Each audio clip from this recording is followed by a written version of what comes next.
सबसे पहले केरल की बात कर लें जी। केरल इसलिए मुझे इस बार बहुत दिलचस्प लग रहा है, और अदिति आपको भी शामिल कर रहे हैं इसमें, प्लीज़ आप अपने इनपुट इसमें ज़रूर दीजिएगा। केरल हम लोग को इस खास करके मुझे दिलचस्प इस बार लग रहा है कि अगर केरल में इस बार यूडीएफ ने अपना 2019 का प्रदर्शन जारी रखा और 2014 के मुकाबले कहाँ 8 से वो 16 पर पहुँचे, अगर इस बार वो इसी को मेंटेन कर लेते हैं और वायनाड से राहुल गांधी जी अपनी उम्मीदवारी अच्छे तरीके से प्रस्तुत करते हुए सीट जीत लेते हैं, तो क्या हम वामपंथ राजनीति का खात्मा हिंदुस्तान से होता हुआ देखेंगे? निश्चित तौर पे मेरा अपना आकलन है जी। अजय भाई, केरल एकमात्र ऐसा राज्य है जिसने राहुल गांधी को अपना नेता स्वीकार किया है पूरे हिंदुस्तान में। जी। वायनाड से राहुल गांधी के चुनाव लड़ने का एक इम्पैक्ट है। पॉलिटिकल समझ के लोग कम हैं लेकिन पढ़े लिखे ज़्यादा हैं। जब एक राष्ट्रीय स्तर का नेता कहीं से चुनाव लड़ता है तो वहाँ का मोबिलाइजेशन होता है, कार्यकर्ताओं में भी मतदाताओं में भी। 19 के चुनाव में जो 19 सीटें जीती कांग्रेस गठबंधन, उसका बड़ा एक कारण राहुल गांधी थे। दूसरा बड़ा कारण था सबरीमाला आंदोलन।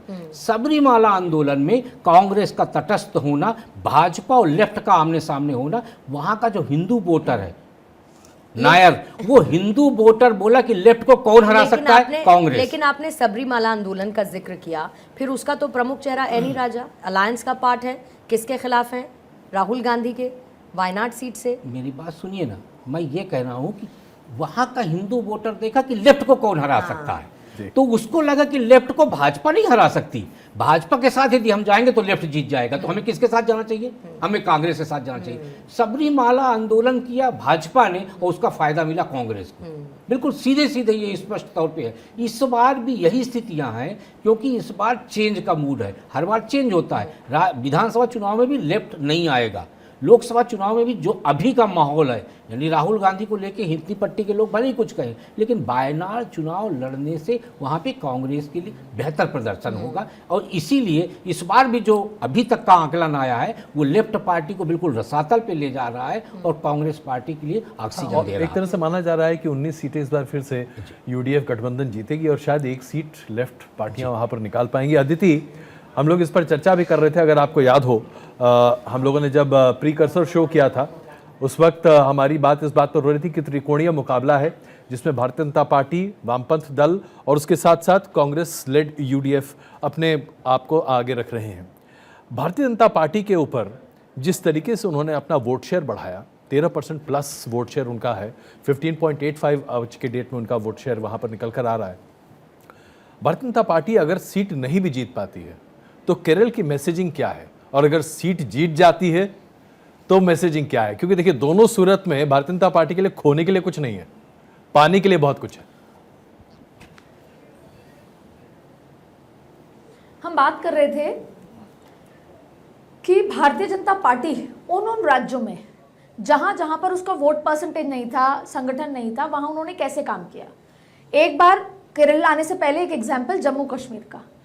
पीडीपी विचारधारा सेम नहीं थी लेकिन पीडीपी को साथ लिया, सरकार में साथ आए, वहां जमीन को समझा, संगठन को अपनी तरफ लिया और फिर पीडीपी अलग। बसपा, जब जब बसपा कम हुई, भारतीय जनता पार्टी का, बसपा का पूरा वोटर भाजपा के पास आया। भारतीय जनता पार्टी शुरुआत से ही विचारधारा, जैसे बंगाल है, बंगाल के लेफ्ट का सारा वोट भाजपा के साथ आ रहा है, इसीलिए ममता अलायंस नहीं करना चाहती थी। भारतीय जनता पार्टी की विचारधारा है कि जैसे जितनी रीजनल पार्टीज खत्म होंगी उतना फायदा Bharatiya Janata Party as a national party होगा। वो सिंपली चाहती है कि कांग्रेस और बीजेपी हो बस, तभी तमिलनाडु, साउथ के सभी राज्यों में भारतीय जनता पार्टी का संगठन खड़ा होगा क्योंकि वोट शिफ्ट होगा। अब बात होती है लेफ्ट की बात। लेफ्ट का वोट जो है भारतीय जनता पार्टी अपनी तरफ लेना चाहती है क्योंकि अब प्रमुख पार्टियों में कांग्रेस आ चुकी है। ऐसी स्थिति में अलायंस ने कई राज्यों में उसको रोक दिया है, गेट लगा दिया है, चैनल लगा दिया है। लेकिन जहां तक बात केरला की है, जहां तक बात तमिलनाडु की है, तेलंगाना की है, हर जगह भारतीय जनता पार्टी का वोट परसेंटेज बढ़ रहा है।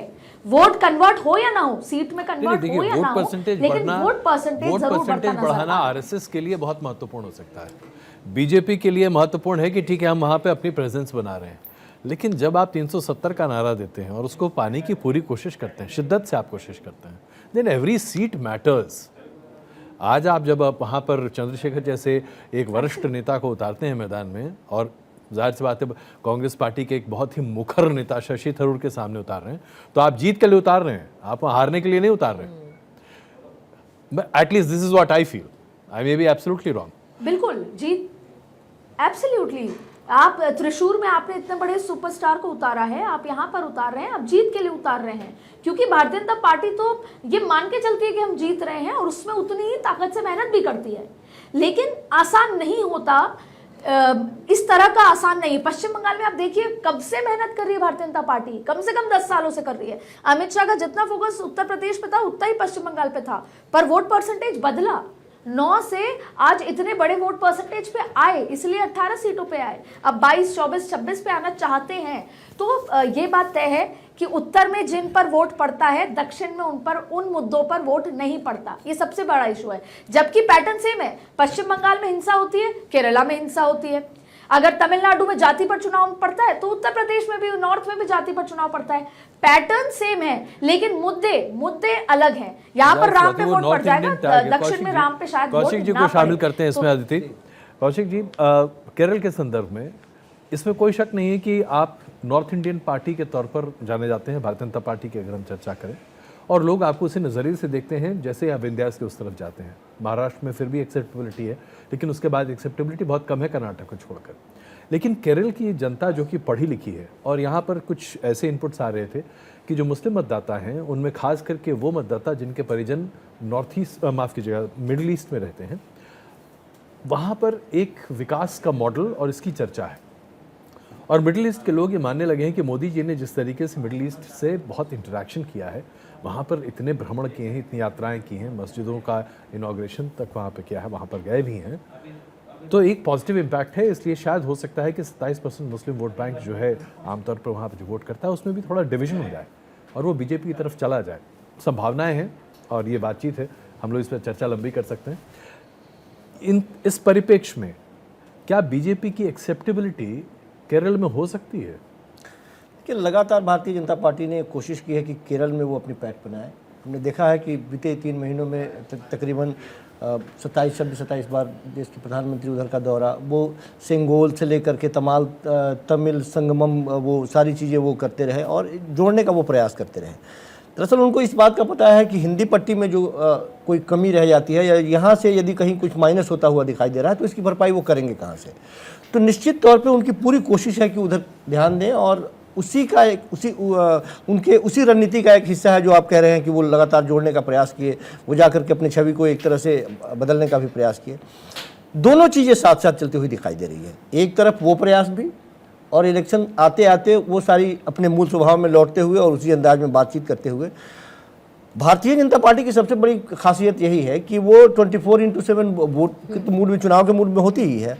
रणनीति के मामले में वो, ये जो अभी शुक्ला जी कह रहे थे कि वो अपने पिच पे लाती है, तैयार करती है, खेलती है, खिलाती है, मतलब कि पूरी कोशिश की हम आपके तरफ नहीं जाए, आपको अपने तरीके से समाहित कर ले और अपने तरीके से राजनीति करें।